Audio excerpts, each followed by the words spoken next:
Boa tarde a todos. Mais uma vez, uma sessão de apresentações. Teremos a grata participação da professora doutora Regina Lara Silveira Mello. Possui pós-doutorado em Arte Contemporânea pela Vicarte, doutorado em Psicologia pela PUC Campinas, mestrado em Artes pela Unicamp e graduação em Design pela Mackenzie. É especialista e consultora em criação e restauro de vitrais, com forte atuação em processos criativos e patrimônio cultural. Integra o grupo Museu e Patrimônio da FAU-USP e é membro do Icon Glass.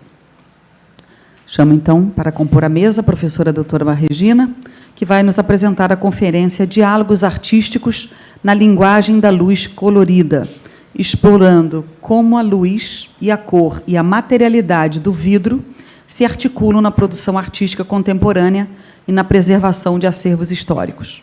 Professora, a senhora tem 30 minutos. Obrigada. Pode ser daqui? Pode. Então tá e eu bom. estou aqui para controlar o tempo. Eu faço o papel chato da moderação. Não, vou ficar ali problema. com a plaquinha. 45 minutos. E depois mais 10 minutos de perguntas. Sejam obedientes. Ok, eu estou muito feliz de estar aqui, é uma emoção, né, começar essa fala logo depois de um momento de tanta emoção para todos aqui, né, que amam o patrimônio histórico e reconhecer, esse reconhecimento é maravilhoso. Então, estou bem contente. Tá dando para ouvir? Acho que está. E também eu queria já agradecer ao Helder o convite, parceirão aí que está sempre achando vitrais da Casa Conrado e me mandando informações, né? O que eu peço a todos também que o façam, aí vocês vão ver por quê, né? E também me desculpar pela minha saída um pouco rápida, porque eu só fico no dia de hoje, não vou poder ficar nos outros dias, porque tudo acontece ao mesmo tempo agora, né? E eu também tenho uma atividade de exposição e de ativismo ambiental e vai ter uma exposição em Campinas, na sexta-feira, que eu estou participando. Então, eu saio correndo aqui e vou para lá para continuar trabalhando. Mas eu vou estar acompanhando pelo link, né? As atividades aqui. Então, a ideia dessa apresentação de hoje são algumas reflexões de como se constituiu a arte do vitral no Brasil, observando especialmente as relações entre artistas e vitralistas. No início, eram poucos ateliês que produziam vitral, criando seus próprios desenhos baseados em modelos europeus. Ao convidar artistas brasileiros para expressar sua arte nos vitrais, foi nascendo um vitral bem brasileiro. Com a expansão dos vitrais pela cidade, em igrejas, edifícios públicos e residências, artistas procuraram os ateliês para realizar suas criações na fabulosa linguagem da luz colorida. Então, é sobre isso que eu vou falar, a linguagem da luz colorida. Então, aqui, até o Helder já me apresentou, mas só para a gente ter uma ideia, me apresentar mais um pouquinho, né? Da onde surgiu, várias pessoas me perguntaram aqui, da onde vem a minha paixão pelo vitral. Vem, na verdade, do berço, vamos dizer assim, né? Porque foi o meu tataravô, depois eu vou mostrar a cronologia, quem trouxe o vitral para o Brasil. Então, no meu mestrado, eu estudei 100 anos dessa história, né? Da Casa Conrado, que eu estou agora transformando, depois de tantos anos, transformando em livro. Por isso que eu estou atualizando as informações. No final tem o meu e-mail, o meu Instagram, quem puder mandar, viu um vitral da Casa Conrado, pode me escrever, porque é o assunto que eu mais gosto de falar, então, tranquilo. Depois eu fiz o doutorado na PUC, pensando na questão do processo criativo, né, de artistas, e na Vicarte, que é uma unidade de vidro e cerâmica para as artes, né, de investigação em Portugal, que é super interessante. Ela foi fundada por um químico, professor Pires de Matos, na Faculdade de Ciência e Tecnologia de Lisboa, que é uma das mais importantes de Portugal. Então, ali junta tudo, né? A arte, a química e a física se encontram para trabalhar essas questões do restauro, do esmalte, das pesquisas, né, inclusive das pesquisas contemporâneas na área da arte. E aí eu dei aula, dei 27 anos de aula no Mackenzie, em São Paulo. Agora já me aposentei há 2 anos, por isso que eu estou podendo escrever, né, porque senão não dá tempo da gente fazer tudo. E eu montei também... Aqui só coloquei algumas coisas assim, de atividades. Aliás, podia apagar essa luz, né? Onde que a gente apaga mesmo? Acho que fica melhor. Então, eu sempre tive, durante muitos anos, ateliê de cerâmica, e depois do mestrado é que eu me envolvi mais com a questão do vidro, até por questões pessoais da família, tal. Foi um momento de aproximação possível. Então, aqui só colocando alguns trabalhos, né, eu exponho bastante por aí, em o que for possível. Essa exposição no Museu da Marinha Grande, que é uma região de vidro em Portugal, ela foi pensando justamente, esse é o resultado no meu pós-doc, né, justamente transparência, translucidez e opacidade. E essa outra aqui é uma peça que foi exposta em Veneza no ano passado. Já teve 2 mostras de artistas brasileiros do vidro em Veneza, e eu pude participar das 2. E aí é muito, muito legal, essa troca é muito legal. Quando você vê, eu não estava lá nessa, no ano passado eu estava, no ano anterior eu não estava, mas quando me mandaram essa foto, uma pessoa olhando a sua obra, você fala, poxa, legal, né? É muito gostoso. Aqui também meus anos de Mackenzie. Eu criei uma oficina de vidro no Mackenzie. Para a arquitetura, a gente trabalhava um pouco com vitral, mas para o design, a gente trabalhava especialmente com projetos de produto. Fiz muito tempo parceria com a gastronomia, né, que tem curso de gastronomia no Mackenzie, então a gente preparava os pratos, literalmente, para o pessoal da gastronomia usar no seu jantar de final, formatura do curso, né? E aqui do lado, esse manual de corte, pintura e queima do vidro, foi um trabalho que eu realizei também em São Paulo, muitos, muitos anos, de criação de ateliês de vidro em ocupações. Não sei se aqui no Rio também deve ter ocupações, né? Pessoas que ocupam edifícios, pessoas que não têm moradia, ocupam edifícios que estão vazios, né? E ficam morando ali um tempo, tentando uma regulamentação, e é um pessoal bastante carente. Então, nós fizemos ateliês nesses lugares, para eles poderem cortar garrafa, recolher garrafa na rua, cortar e fazer os outros objetos para vender, né? Então, foi uma forma... E aí foi muito bacana que esse manual, inclusive, a própria CAPES, né, que é a Coordenação de Apoio ao Ensino Superior, fez uma edição grande e a gente pôde distribuir para as pessoas. Foi muito, muito gratificante. E aí, a minha pesquisa da Casa Conrado, né? Então, são 3 gerações de vitralistas da Casa Conrado, tá com as datas aqui, né? E quando eu analisei 100 anos da Casa Conrado, quer dizer, o primeiro Conrado é meu tataravô, depois é meu bisavô, e o Conrado Adalberto Zorganista é meu avô. É uma assim, falta de originalidade, não é o mesmo nome que se repete, mas aconteceu assim, engraçado que tinha outros filhos. O primeiro Conrado que veio com 5 filhos, teve mais 2 aqui, e assim mesmo só o Conrado, que era o 4º filho, se dedicou ao vitral. E esse Conrado também teve 3 filhos, e só o Conrado se dedicou ao vitral. Então, uma coisa assim que está fadada mesmo, né? O nome estava predestinado, né? Só que a predestinação cortou um pouco porque minha mãe era filha única. Então, né, não teve um outro Conrado, né? Embora foram 5 filhos, mas nenhum Conrado, né?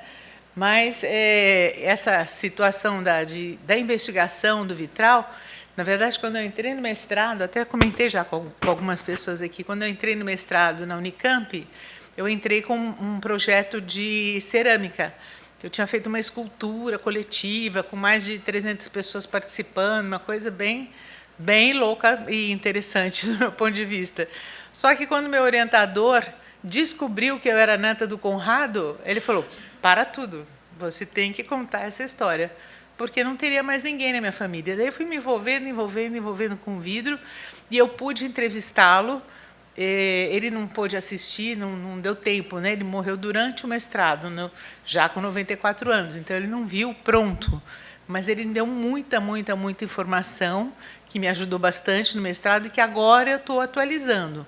Porque como o mestrado está na internet, porque a Unicamp escaneou e botou na internet, as pessoas me escrevem.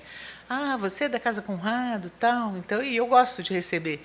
Então, as pessoas vão mandando informações. Então, agora eu estou nessa coleta também, tentando organizar, né, essa situação. Quando eu dividi a minha pesquisa, eu pensei em 3 situações, né? O processo de criação do vitral, as relações com a pintura, né, que é a relação do cartão, e a implantação em igrejas, edifícios públicos e residências, que são as 3 áreas mais possíveis, né? Igreja é a maior parte dos vitrais do ateliê Conrado, eu acredito que de praticamente todos os ateliês, é a parte de igrejas, né? Pois tem os edifícios públicos, como mercados, enfim, outros lugares públicos, e depois as residências. As residências é a parte mais difícil de pesquisar, porque você tem que entrar na casa das pessoas na medida que você localiza, e a própria pessoa tem muita autonomia para mudar de casa, leva o vitral para outro lugar, então é uma movimentação maior do que os vitrais públicos, né? Então, eu queria, para essa palestra de hoje, pensar essa questão do cartão, né? O que é o cartão? O cartão é um intermediário entre o vitralista, o artista e o cliente, no caso, né? Que quando ia uma pessoa no ateliê do meu avô, chegava, eu quero fazer um vitral. Pois não, como é que você quer? Como é? Havia uma discussão dessa encomenda, do tema, a luz, que lugar, onde ia ser colocado. E aí, dentro do ateliê, se desenhava um cartão, e daí, numa segunda visita, o cliente discutia, já com um papel na mão, já com um desenho na mão. Eu tenho muitos desses desenhos. Muitos também acabaram sendo diluídos, né? Diluídos, vamos dizer assim, estão no mercado da arte, porque nesses 100 anos a Casa Conrado trabalhou com artistas importantes do mercado da arte brasileiro. E os cartões foram vendidos por valor de mercado, né? Então, às vezes, a gente localiza em uma galeria, em um leilão, já localizei várias vezes, cartões de artistas famosos, que ganharam um valor de mercado, né? Então, tem esse detalhe também. Então, são 3 situações possíveis, né? Temas desenvolvidos numa parceria entre o vitralista e artistas que trabalhavam no ateliê. Ele tinha artistas contratados. O ateliê teve 2 épocas assim de maior movimento, né? 2 auges, vamos dizer assim. Um na década, vamos dizer, de 20 a 40, depois de 45, 50, a Segunda Guerra, 50, 55, foi um boom também de vitrais, né? E aí, nesses períodos, tinha muita gente trabalhando no ateliê. Na época dos anos 50, chegou a ter 30 artistas trabalhando dentro do ateliê para desenhar. Então, o que o vitralista fazia? Ele escolhia, né, quem parecia mais com um X projeto, vamos dizer assim, conforme o seu estilo, e também ele trabalhava a questão do vidro, a escolha da cor, o traço, né? Tudo isso tem uma parceria mesmo do artista com o vitralista. Quadros e fotos que geraram vitrais, né? Então, um diálogo entre 2 áreas artísticas, né? Quando você faz uma foto ou quando você tem um quadro que não necessariamente foi feito para ser um vitral, mas acaba se transformando num vitral. E isso tem uma mudança de linguagem, né? Cria-se uma terceira linguagem. Artistas que desenvolveram a linguagem própria do vitral, que é outra coisa que a gente observa, que artistas que conheciam o fazer, podiam eles próprios, de uma certa forma, escolher onde colocar o traço do chumbo. Que o traço do chumbo tem uma função, ao mesmo tempo, estética e estrutural. Então, claro, aqui já foi falado várias vezes, não vai colocar no meio dos olhos um traço. Isso é um exemplo crasso. Mas o traço do vitral muitas vezes está no chumbo. Então, tem uma escolha estética importante. E, ao mesmo tempo, a pessoa tem que saber como é que funciona.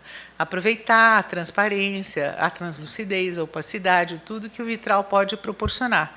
Então, eu vou mostrar exemplos dessas 3 situações, para a gente pensar um pouco nesse processo de criação da linguagem do vitral. Então, ali é uma... Opa, consegui. Ali é um pedido, né? Então, vamos dizer assim, as pessoas, os vendedores que trabalhavam na fábrica, por exemplo, iam numa igreja no interior, né? Então combinava, como é que o senhor quer, quantos santos tem, o que vai ser falado, quantas janelas, tal. Então fazia uma anotação do desejo, do pedido, né? Depois era feito, voltava para o ateliê, que no tempo que eu era pequena, o pessoal chamava em casa de fábrica, voltava para a fábrica e fazia o desenho e voltava a conversar com a pessoa. É assim que você quer? É de outro jeito? Aí vocês observam que esse cartão aqui, ele é pequeno, ele tem mais ou menos esse tamanho, não é um molde em tamanho real. Isso era feito depois. Tinham muitos, assim, pequenos, só para esse estágio intermediário de decisão estética. Depois, esse mesmo foi ampliado, pelo tamanho real da janela, para ser recortado o vidro e aí se transformar em vitral. Tá? Então, tinha uma escolha nesse momento. Esse tipo de cartão é que virou muitos viraram obras em valor de mercado, porque tem cartões em aquarela, tem cartões em quadros, então isso foi... Então, aqui começando pela primeira igreja luterana de São Paulo, né? Que é um vitral bastante antigo, é o melhor estado que eu encontrei da Casa Conrado, é de 1908. Então, olha, ele tinha algumas... olha, aqui tinha uma depredação de um vidro plaquê aqui no meio, tinha... Aqui já estava sendo recolocado, mas não tinha ainda chegado o vidro, né, que a gente importou, foi toda... Bom, acho que o pessoal aqui está acostumado com esse tipo de coisa, né? A gente manda comprar o vidro, demora para chegar, chega lá em Santos, no caso, no São Paulo, chega em Santos, você tem que ir lá liberar, então é um negócio complicado. Mas foi feito toda uma situação. E no meu trabalho, eu analiso também, por exemplo, essa composição aqui, a gente tem... Opa, aqui. Aqui. Está vendo? Tem uma Santa Ceia entre um bandeirante, né? E aqui uma citação ao Dürer, quer dizer, ao mesmo tempo uma citação à arte alemã, e o bandeirante era um desbravador, né? Paulista, muito conhecido. E essa iconografia do Bandeirantes também é dos pintores paulistas do final do século XVIII para o XIX, porque ninguém viu, fotografou para dizer que eles estavam com esse chapéu, com essa manga bufante, essa calça, mas eles aparecem assim, em quadros, e isso era olhado para poder fazer.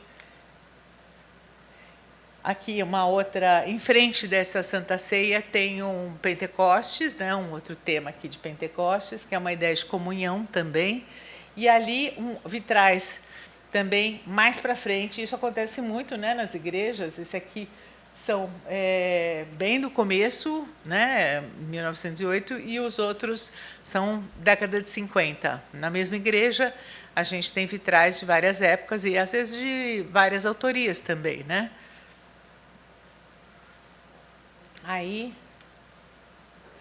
Aí aconteceu. A gente passou 3 anos restaurando lá, indo lá na igreja toda semana, vendo, fazendo. E aí, numa noite, teve um incêndio, caiu o prédio ao lado, que pegou fogo, caiu em cima da parede restaurada. Aquela rosácea não existe mais, tudo isso acabou.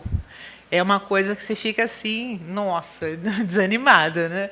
Eu não quis ir logo em seguida, logo que eu soube, eu falei, não, vai ser muito pesado. Foi bom não ter ido, porque enquanto a gente estava trabalhando lá, tinha um rapaz fazendo o restauro da pintura parietal. Então, ele estava muito lá dentro. Eu não ficava tanto lá, porque parte do vitral foi retirada e foi para o ateliê, então a gente ficou... Eu estava assessorando, eu ia muito no ateliê, mas tinha coisas que ficaram lá. E esse rapaz, assim que ele ficou sabendo, ele saiu correndo de madrugada e foi lá para a igreja. Chegou lá, teve um infarto, foi internado, porque não aguentou ver, porque é muita emoção, né? Então você tem que se preparar também, porque de repente é uma emoção muito forte, né? Era um prédio bem alto, um edifício simbólico em São Paulo, é o edifício Paes de Almeida, Wilson Paes de Almeida, o primeiro edifício inteirinho de vidro de São Paulo. E isso que é até curioso, né? Mas ele era também uma ocupação, estava com muita coisa muito irregular, né? Enfim, pegou fogo e ele tombou em cima da igreja, né? Foi uma coisa muito forte. Esse mês que eu fui, depois de um mês que eu fui lá, fui com um amigo querido, tal, e aí nós encontramos o pastor. O pastor era uma pessoa muito legal, era assim, um alemão grandão, assim, que quando ele ria, fazia balançava a barriga assim. Ele parecia uma manga chupada, assim. Toda a energia dele tinha ido embora, né, no incêndio. E aí tem que tentar reconstruir, né? Não tem outro jeito. Imagino a emoção de quem trabalhava no museu. Cheguei lá a ver tudo queimado. Como assim? Né? Uma coisa que pega mesmo. Ou o pessoal na Europa que viveu a guerra, né? Mas enfim. Aqui já voltando para um assunto mais alegre, que aí é o Benedito Calixto, é um pintor super importante que viveu em Santos, no litoral de São Paulo. E ele era pintor, desenhista, fotógrafo, decorador. É um expoente mesmo da arte brasileira do início do século XX. Ele é super importante. Tanto é que a Pinacoteca da cidade de Santos, que é uma cidade antiga, importante, em São Paulo, chama-se Pinacoteca Benedito Calixto, em homenagem a ele. E ele fez a iconografia da Bolsa do Café de Santos, que Santos é um lugar de exportação de café, e aí ele fez esse desenho, todos os desenhos, mas o que eu peguei para analisar foi justamente esse central, porque ele é muito curioso com relação... ele é inspirado na Vênus, né? Do nascimento de Vênus do Botticelli. Só que ali tem umas... Ele mesmo descreve... Tem umas figuras, está vendo? As naiades, umas figuras que são meio sereias. Aqui tem um bandeirante, aqui tem um índio. Então, ele trouxe isso, né, até na mesma posição, uma coisa... Ele trouxe essa inspiração, essa iconografia, como se tivesse abrasileirado o nascimento de Vênus, né, que isso é bastante curioso.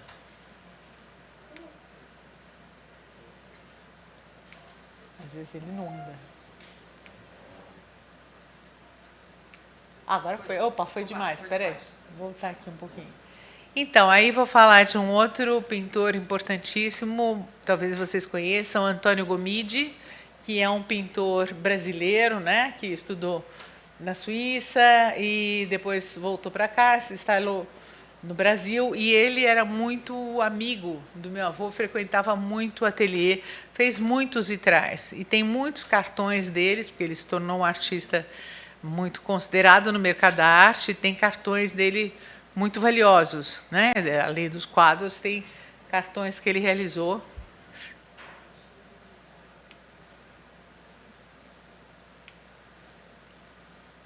Agora foi.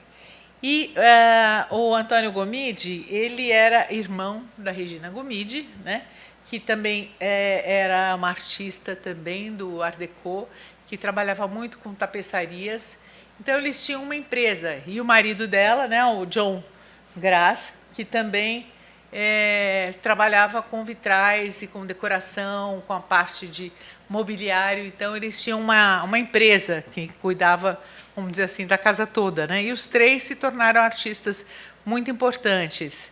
E Aqui os vitrais do Parque Fernando Costa, foram feitos pelo Gomide, né? Eles são como se fossem duas grandes luminárias, né? Na rua, como é que chama? Não lembro o nome da avenida agora. No Parque da Água Branca, não sei se vocês conhecem, em São Paulo. E eles são como se fossem duas luminárias. Hoje em dia, eles estão um pouco escondidos pelos prédios que tem em volta, porque a época que eles iluminavam não tinha nada em volta do parque, né? Agora tem. E aqui, esses vitrais, foi uma coincidência que uma pessoa me falou, olha, achamos os cartões, eu vi os cartões do Gomide para esse vitral num leilão de arte. Aí eu fui na galeria, onde estavam expostas as coisas que iam ser leiloadas, e, de fato, estava lá, eu consegui autorização para fotografar, e aí que eu fui oferecer no parque, olha, dá para a gente restaurar, porque tem os cartões. Né? E aí foi indo, acabamos conseguindo refazer. Partes foram refeitas, partes foram limpas, um pouco de cada coisa, né? E aí tem essa questão, né? Os primeiros estudos que ele fez são 8 vitrais desses, são bem grandes, são formando 2 cubos, e ele fez esses estudos em aquarela, quer dizer, na aquarela você tem alguma noção de onde vai ser o traço, mas o traço, onde vai ser cortado o vidro, vem depois, né? Não é nesse momento, depois tem um estudo posterior para transformar isso em vitral. Olha, aqui já está mais próximo do que aquele. Ele mesmo, o próprio artista, já desenhou com uma sugestão de traços, que também não pode, né, falta traço aí, porque esses trabalhos eles são mais ou menos desse tamanho, assim, não são tamanho real. Quando amplia em tamanho real, aí que aparece realmente todos os traços, né? A divisão do vidro, a escolha da cor.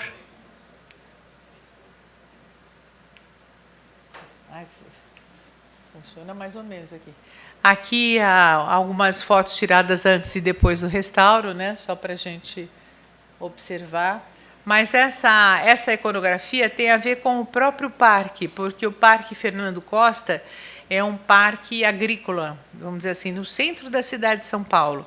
Então, hoje em dia, ele é um oásis, né? Porque na cidade de São Paulo, todo o movimento que ela tem, e o Parque Fernando Costa abriga associações de cavalos, de apicultores, de avícola, tal, como se fosse uma fazendinha no centro da cidade de São Paulo. E os vitrais fazem alusão a tanto a produção, né, essa produção agrícola, pecuária no Brasil, quanto aos indígenas. E aqui eu trouxe próximo, porque aqui são os vitrais da FAAP. Esses são também de muito fácil acesso. Quem for a São Paulo, vá na FAAP, ali em Higienópolis. É uma parede gigantesca de vitrais. Esses quadrados, eles têm 1 metro por 1 metro. E aqui é interessante porque você pode comparar o que acontece com o suporte do vitral e várias interpretações diferentes, né? Então, tem situações aqui de quadros que se transformaram em vitral, tem artistas que fizeram já sabendo que era um vitral, que inclusive por isso que eu coloquei esses 3 aqui, que é justamente a Regina Graça, por exemplo, ela trabalhava bastante com tapeçaria. E quando a gente vê a tapeçaria dela e vê o vitral, você entende o vitral vendo a tapeçaria dela, porque tem um estilo próximo, né? Aqui também, eu acho muito interessante aqui que o John Grass cria essa situação que esses 2 flamingos se cruzam, né? Que sugere a transparência. Só uma pessoa que está entendendo o que é a transparência do vidro consegue pensar esse desenho, né? Criar esse desenho, porque tem uma relação entre o próprio desenho e o vidro. E em cima quando houve recentemente um restauro, daí a pessoa tinha tirado, o de cima é do Gomide também, então trouxe esses 3 para a gente poder ver. E são 59 artistas que estão presentes aqui. É bastante. Isso é uma escola, é a Fundação Armando Álvares Penteado. E quem sugeriu fazer isso foi o Bardi. né, o professor que criou o MASP em São Paulo, Museu de Arte de São Paulo. E a ideia é que os alunos da fundação, frequentando ali, tá vendo, tem as escadas, tal, para ir às salas de aula, pudessem estar sempre vendo uma galeria de arte com artistas brasileiros. E, nesse sentido, funcionou. Embora, quando a gente está lá, se um dia vocês forem para São Paulo, a gente pode marcar um papo lá, você vê os que ficaram interessantes, os que ficaram não tão interessantes, né? Então, são questões da linguagem mesmo, para você entender.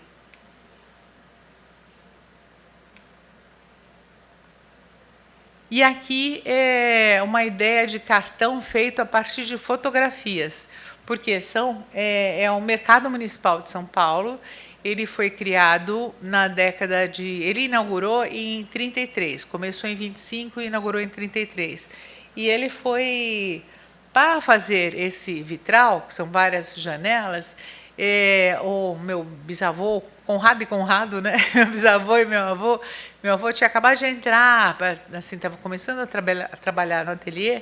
Começando não, já tinha trabalhado um tempinho, porque ele era de 2, né? De 1902, foi em 25, então ele já tinha 23 anos, já era uma pessoa.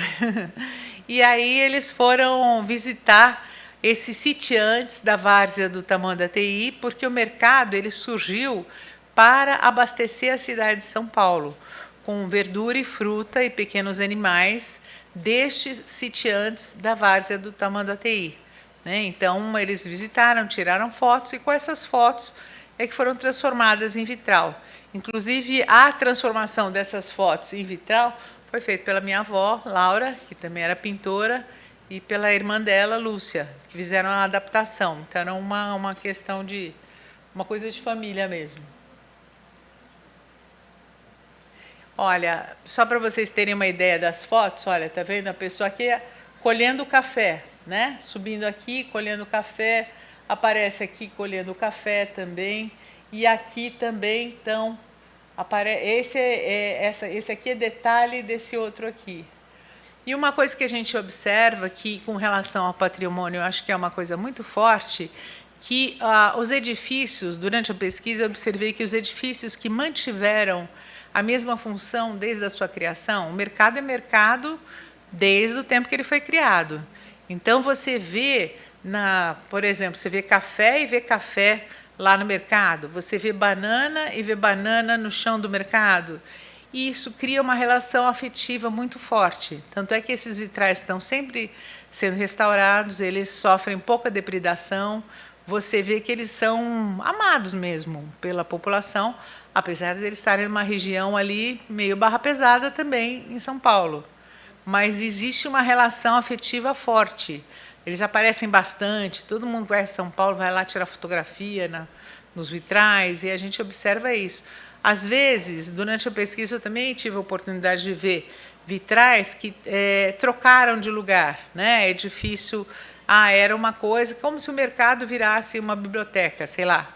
E aí as pessoas perdem essa relação com o vitral e se distanciam um pouco essa situação afetiva. A gente percebe isso. Fica uma coisa, bonito, está lá, mas não tem aquela paixão, né? Aliás, falando em paixão, agora eu estava lá na Serra da Canastra, e uma das pessoas que estava com a gente era de Araxá. E Araxá tem um vitral enorme da Casa Conrado, na Termas de Araxá. E aí ela me falou assim, pedi para o meu irmão mandar a foto da perna dele, porque ele tatuou o vitral na perna. Eu falei, nossa, isso é uma declaração de amor, né? Tatuou, nem eu tatuei nenhum vitral, fiquei até meio assim, ele tatuou o vitral na perna dele. Enfim, né? É paixão mesmo. E aqui eu trouxe a Mariane Perretti como um exemplo da criadora, uma pessoa que sabe o que é o vitral e cria sabendo o que é.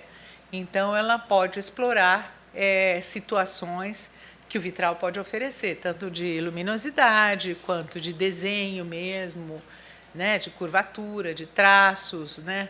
Então, é importante, né, quando o artista sabe o que sabe bem o que está fazendo no sentido técnico também, tem mais chance de ter um resultado mais legal. Às vezes a pessoa acerta também super bem, né? Não dá para dizer assim que precisa saber super, mas quando sabe, geralmente fica melhor. Aqui mais algumas coisas. Ela fez muitos trabalhos em Brasília, né? Que ela era muito amiga do Niemeyer, muito conhecida lá, então tem vitral lá, bastante dela. E aqui, só para fechar, eu pus um meu só assim, né? Modestamente, porque eu tenho feito, né, vitrais para casas e lugares que me convidam. Então, aí me convidaram para fazer para uma casa em Brasília. Em Brasília tem o piqui. Não sei quem já foi para Brasília, Goiânia deve conhecer, né? Que tem aquele piqui, que é aquela frutinha cheia de espinho, né? Maravilhosa. O pessoal no churrasco de domingo come e fica todo cheio de espinho, né? Então, tá vendo? Tem uma testemunha ali do piqui com galinhada. E é muito querida essa flor. Então, e eu também dialoguei com os donos da casa. O que a gente vai fazer? O que vocês querem e tal. Então, fomos indo, chegando, para chegar no piqui. Daí eu fiz o cartão. Esse cartão é mais ou menos desse tamanho aqui. Depois que foi ampliado, né? Seguiu o mesmo caminho, né? O mesmo percurso criativo, né? Do processo de criação. Aqui fazendo lá isso depois, então, ele foi ampliado, os vidros foram cortados, depois é colocado sobre essa madeira, né? E aí retirados que vão ser pintados, né? Quer dizer, primeiro a gente faz o grisalho, acho que aqui todo mundo conhece, né, o processo, mas aí a gente retira e para pôr no forno só esses pedaços que a tinta tem que descer, né? A tinta tem que entrar dentro do vidro. E aqui já sendo colocado. Eu fiz esse aqui, né? Esse aqui, que é grandão também, e esses três aqui também, como uma forma de criar uma ambientação, né, para os vitrais, para não ficarem. E esses de baixo foi uma coisa mais espontânea de pintura, assim, né, mais solta, para criar um ambiente um pouco mais, uma luminosidade mais interessante para essa sala, né? Então, foi isso. E é isso. Então, obrigado. Obrigada. Então, quem quiser mandar informações, mande, por favor. Isso aí. Obrigada. Alô, muito obrigada, professora Regina. Ficou, a senhora foi muito obediente, gostei. Faltavam ainda 8 minutos. Bom, deixa um pouquinho, por favor, a tela, porque muitas pessoas no chat estão perguntando o contato da senhora, estão pedindo o contato da senhora. Então, vamos lá. Bom, primeiro, de fato, foi uma contribuição incrível. Também, como pesquisadora, compartilho, né, essa triangulação entre o cliente, o vitralista e o artista, né, o quão importante para quem é estudioso, e no processo de conservação, restauração, o quanto é importante retomar essa questão, né, para que seja o mais próximo possível dos responsáveis que vão restaurar um bem. Então, parabéns por essa linha de raciocínio. Obrigada. Essa importância do saber fazer, né? Da escolha estética e a escolha estrutural, né? Ontem, acompanhando alguns colegas, né, junto com o Helder, no ateliê, né, ele falava da importância do parafuso, do prego tem que entrar ali. Então, esse detalhe, essa atenção aos mínimos detalhes, respeitando o artista, né? Então, aí agora eu vou fazer jus ao artista Zeferino da Costa, né? Sim, sim. Que nós temos, quem não veio ontem, não veio esses dias, temos ali o banner, né? Que a coordenação do evento teve o cuidado de colocar para vocês verem a base em que foi feito os vitrais, né? Que é o trabalho do Helder. Então, a importância da documentação, né? A importância do arquivo, né? Quão é importante para nós a preservação desse documento, o recibo. Nossa, que interessante, né? Você poder triangular e chegar a uma informação. Bom, vamos às perguntas, senão o professor acaba palestrando e não vai às perguntas. Enquanto eu leio, também vamos pegar as perguntas do público. Então, tem uma pessoa de Juiz de Fora que a conheceu, Vitral Moura, mandou-lhe um abraço, que a senhora esteve lá, e, enfim. Teve pessoas que escreveram, Camila, que participou do processo de restauro dos vitrais da FAAP, e que ficou responsável pelos desenhos para a catalogação. Então, agradeceu a sua apresentação. Tem outra pessoa, Ateliê Terceira, que está em Araucária, vizinha de Curitiba, e que fala se fizeram alguns restauros no vitrais da Catedral, em Araucária, vizinha de Curitiba, e todos os vitrais são da Casa Conrado, e perguntou se a senhora os conhece. De Araucária, não, conheci de Curitiba. Fala com o microfone. De Araucária, não, mas eu conheci de Curitiba. Mas legal saber. Agora, próxima parada, Araucária. Então, eu sugiro a pessoa que escreveu no chat corresponder-se com a professora Regina para fazer esse convite, né? E a gente faz um tour, né? Faz uma jornada, né, Helder? Fazemos um ônibus saindo do Rio para ver isso. Viajando. Muitas viagens. Obrigada. Fomos a Santos, né? Curitiba, Araucária, Santos, São Paulo.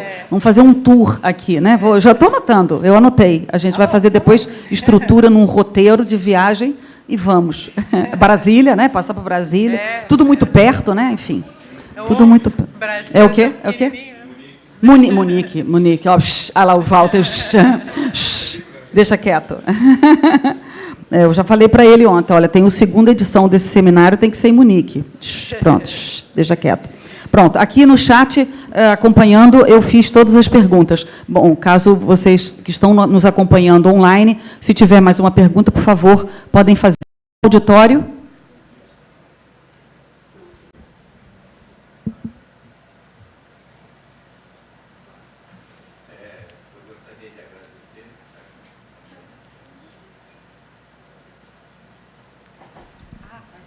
Eu gostaria de agradecer a nossa querida amiga aí, que graças ao avô dela, que hoje eu estou aqui, porque meu pai começou trabalhando com a Conrado, por um acaso. E meu pai era lutador de boxe, e numa dessas brigas, ele quebrou o nariz. Eita. E ele saiu revoltado e encontrou com o Conrado por tomar uma cerveja preta, que ele tinha muito em São Paulo, chopp preto, né? E aí o Conrado convidou ele para trabalhar com ele, então. E, como ele é de descendência russa, eles foram trabalhar e aí continuou. E ele ficou trabalhando, viajou pelo Brasil inteiro também, pela Casa Conrado, e repassou essa história dos vitrais para nós. Então, nós é que conseguimos dando continuidade. Legal. Então, quer dizer, é uma raiz da Conrado. É uma grande família. É isso aí. Então, muito obrigado. E aquele vitrô de Araxá é lindo, mas tem o do Saguão, que é azul, aquele céu todo azul com as estrelas, que é dele também. Então tá? Não, é bem bacana. Muito obrigado. Tem muita coisa. No estado de São Paulo mesmo, praticamente todas as igrejas matrizes das principais cidades são da Casa Conrado. Então, dá para fazer... Todo lugar que eu viajei pelo Brasil, encontrei Conrado. Tem sim.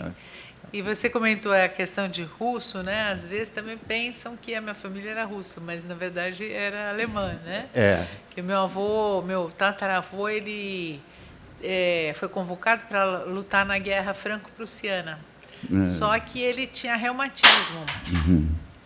Aí falaram para ele assim, olha, não vai dar.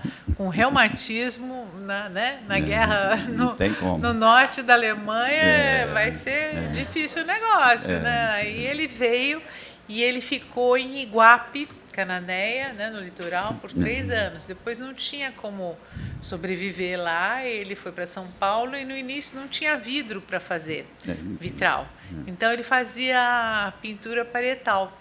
Tem um anúncio dele que eu localizei no Museu do Ipiranga, que tem todos os almanaques de São Paulo, do final do século para agora, e que ele fala fingidor de paredes.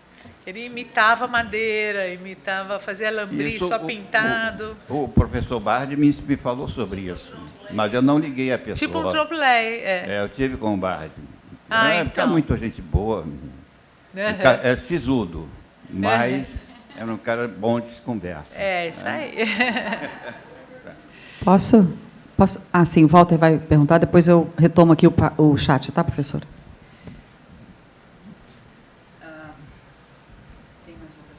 Sobre a perda, né, do patrimônio da igreja luterana, né? Eu gostaria de saber, como você, né, trabalhou com a pesquisa, se você achou satisfatório a documentação que você fez, né, dessa restauração. Não, eu acho que não. Acho que poderia. Hoje eu sei mais do que eu sabia naquele momento, né? Hoje eu faria uma documentação melhor, eu acho, né? Agora, eu trabalho com fotografia desde sempre, então sempre fotografei muito. Eu cheguei a ter na minha casa um laboratório, eu fotografava casamento, essas coisas, então sempre fotografei. Então, na base da foto tem muita, mas com essas observações das patologias, não, porque eu não tinha esse conhecimento exatamente, né? Eu fui aprendendo com quem estava fazendo comigo, fui entendendo como é que funciona, mas sempre tem coisas que hoje eu faria talvez um pouco diferente, né, do que foi feito. Enfim, a gente vai aprendendo conforme vai trabalhando, vai aprendendo, melhorando, né? E assim, eu tenho que resgatar coisas, porque a Casa Conrado, quando meu avô estava já com mais de 90 anos, ele deixou por conta da pessoa que era secretária dele, e ela acabou ficando. E na minha família, como só tinha a minha mãe e 5 filhos, ninguém tinha interesse, nessa época eu ainda não estava ligada nisso, ficou muita documentação com ela, que agora eu estou me imbuindo dessa missão meio espinhosa de procurá-la para ver se eu resgato alguma coisa, né? Mas muita coisa ficou comigo mesmo. Mas assim, uma mala do tamanho desse móvelzinho, cheia de fotografia, sem identificação, entende? Então, você vai achando, é um trabalho minucioso, né?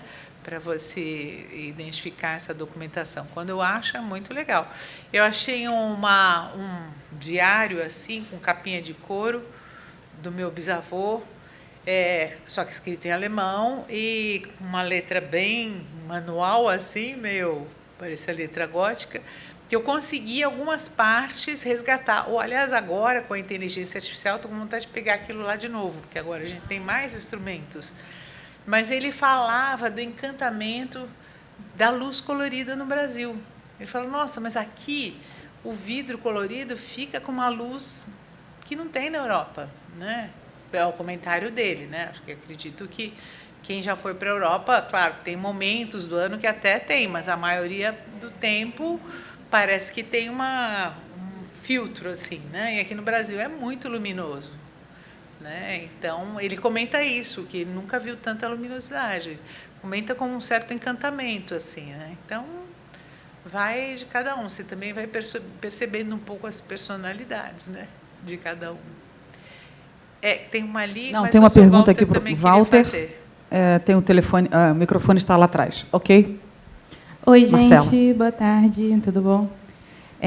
Parabenizar a fala, foi incrível. Obrigada. Eu sou do INEPAC, que é o Instituto Estadual do Patrimônio Cultural, né? Órgão a nível estadual de preservação. E aí eu estou aqui, inclusive, com 2 colegas que acompanharam bem de perto, o Roberto da Luz e a Luísa Soares, as iniciativas e a restauração que ocorreu num prédio que é tombado pelo Estado, que atualmente é o TRE. Lá, né, originalmente, ele foi concebido para ser um banco alemão, depois foi sede da Secretaria de Estado de Fazenda. Bom, enfim. Num determinado momento, durante o período de restauro, né, a gente teve uma situação que foi do vitral saindo para o restauro, e Infelizmente, por uma questão de problemas na documentação, né, houve uma perda, vamos dizer assim, de parte desse vitral, né? Uma desassociação, né? Então, só para dividir isso aqui com vocês, que eu acho que é o lugar também da gente pensar, problematizar. Eu sei que isso já foi falado muito aqui sobre como a catalogação, a identificação dos elementos é importante, mas aí trazer aqui um caso concreto para vocês, né? Sim. Que aí foi uma perda que a gente teve e que a gente não teve a oportunidade de recuperar, pelo menos não por enquanto. A gente sempre tem muita esperança disso. E aí, na oportunidade, inclusive, um colega vitralista, o Otávio, ele fez um trabalho, né, de recuperação, sempre com acompanhamento aqui dos órgãos de preservação, mas, de qualquer forma, gerou ali uma perda, né? E, bom, eu não sei se eu mencionei, mas de autoria da Casa Conrado, não sei se você conhece esses vitrais. Precisaria localizar, assim, né? Que eu não lembro. Fica de aqui tudo. na Rua da Alfândega com a Rua da Quitanda, aqui no centro do Rio. É um imóvel de esquina, bem imponente. E aí, uma outra curiosidade, aí, uma pergunta também para te fazer, que é o seguinte. Lá, né, são 3 vãos. 2, a gente tem vitrais. Um retrata a indústria, que foi esse que aconteceu, essa desassociação. Outro retrata o porto, né, que é uma atividade ali que tem um navio sendo retratado. Inclusive, são belíssimos, assim. E tem um terceiro vão que a gente encontrou eles, né, sem o vitral, né? Agora, no restauro, ele foi até emparedado por uma questão de adaptação do imóvel para receber a escada de incêndio. Mas, de qualquer forma, sempre ficou essa dúvida, né? O Roberto, meu colega aqui... Isso, o Roberto, meu colega aqui, ele diz, inclusive, que ele tem esperança até hoje de encontrar.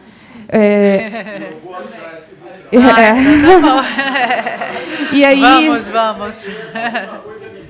Que ali tinha, né? Supostamente, você está vendo o espectro do vitral. Supostamente, o tema desse vitral é o comércio, né? Ah, sim. É a informação que a gente tem. De qualquer forma, não há muita bibliografia sobre. E aí, né, a partir das suas pesquisas, a partir dessa questão dos cartões, de como isso era pensado, encomenda, de fato, eu queria saber de você se você acha que ainda há alguma esperança da gente ter um rastreio, se existiu, de fato, esse terceiro vitral? Olha, e qual seria o caminho para a gente alcançar essa informação? Há possibilidades, porque tem muitos papéis lá que ainda estão sem uma localização. Às vezes você olha assim e fala, a pessoa falou sobre isso, aí vai e junta. É complicado, porque isso não estava sistematizado, né? A gente tenta, o máximo possível, justamente criar uma sistemática de pesquisa, que seja possível, inclusive, dar acesso às pessoas, né? Mas acho que tudo é possível. Isso que você falou, por exemplo, como você está deduzindo qual seria o terceiro tema, isso é uma coisa muito comum. A gente vê que, por exemplo, no teatro, normalmente tem a musa da música, a música da dramaturgia, a música são musas que representam aquelas artes. Muitas vezes, quando é um lugar de comércio, tem comércio, a indústria. Em São Paulo tem o Palácio das Indústrias, tem o comércio, a indústria, a lavoura. Aí, de uma certa forma, vocês têm até mais experiência em alegoria, né? Porque alegoria, né, no carnaval é só feito de alegorias, né? Tem semelhanças no sentido da escolha do tema, né? Como, não que são os mesmos temas, mas como que você elege, né? Musa, por exemplo, é muito comum. As musas são originárias, inclusive, do museu, né? Então, é uma coisa que são alegorias. E isso acontece, né? Tem muitos aspectos, né, que a gente pode abordar o vitral por vários lados. É como um diamante com várias faces a serem lapidadas, né? Eu acho que é um pouco por aí. Enfim, mas se eu souber, vocês me escrevem. Se eu não souber, eu escrevo de volta, não sei. Mas se eu souber, eu escrevo e procuro. Isso, manda para mim que aí a gente tenta achar. O Walter queria perguntar também alguma coisa? Depois você. Mas tem uma moça que está pedindo faz tempo. Tá bom. Oi, Regina, muito boa apresentação. Eu gostei muito obrigado. Que bom. Uma coisa que me interessa, o primeiro Conrado Sorgenich, que chegou aqui no Brasil, vem da Alemanha, né? Veio de Essen. Essen. E você sabe aonde ele aprendeu a profissão de pintor ou de vitralista? Parece que na Renânia mesmo. Ele já trabalhava em catedrais. É a notícia que a gente tem. Mas você não tem informação com a empresa? Não tenho informação certa. Eu já fui atrás disso. Já teve sobrinho meu que foi lá procurar, tentar, mas não achou ainda exatamente essa informação, né? Onde ele teve a formação dele. O que se sabe é que ele já trabalhava com isso. Okay. Né, na Alemanha. Ele já trabalhava nas catedrais. Mas aí, porque a família, inclusive, era católica, né? Apesar de ser daquela região, que tem muitos protestantes, mas era católica. Sim. E quando chegou aqui no Brasil, ele passou um tempo sem poder fazer, porque não tinha vidro. Só quando começou a ter vidro aqui que deu para trabalhar com vitral. Né? Okay. Obrigado. Nada. Qual era o endereço, Regina, do ateliê que perguntava? Qual era o endereço? Teve vários. Qual era o endereço? Depois, Milena, qual era o endereço que perguntaram aqui que faltou da outra vez? Por favor. Falo aqui ou falo para ela? Então, na verdade, eu recomendo a leitura da minha tese, porque foi mudando, até um processo de bastante resiliência, né? Porque teve um momento que o ateliê não estava bem, acabou quase falindo, e daí voltou contra o nome. Sempre foi Casa Conrado, depois foi Vitrais Conrado Sorgenich, depois foi Vitrais Conrado Limitada. Ele teve uns 4 nomes assim, endereços diferentes, isso considerando 100 anos de trabalho, né? Mas, de uma certa forma, foi sempre inovador. O primeiro endereço foi no Belenzinho, em São Paulo, e tem uma reportagem sobre as primeiras indústrias paulistas que receberam iluminação, né, que é uma coisa inovadora. E a Casa Conrado estava ali, né, uma das primeiras que recebeu eletricidade. Né? Então, são coisas assim... o gasogênio, vocês devem ter ouvido falar, né? O carro a gasogênio. Os primeiros que chegaram em São Paulo, o meu bisavô já foi super interessado. Tanto é que se conta uma história, porque teve muitas revoluções, né? Acho que em São Paulo e no Rio também. Em São Paulo teve a Revolução de 32, né? A Revolução Constitucionalista, que diz que estavam bombardeando dentro da cidade, né? Para quem conhece São Paulo, né? Tem morros, vamos dizer, onde seria Paulista, bombardeando o Mosteiro da Luz, lá embaixo, um lugar longe, assim, e algumas pessoas tinham sido presas na rua porque estavam para acabar com a ruaça, né? Inclusive meu avô e meu bisavô.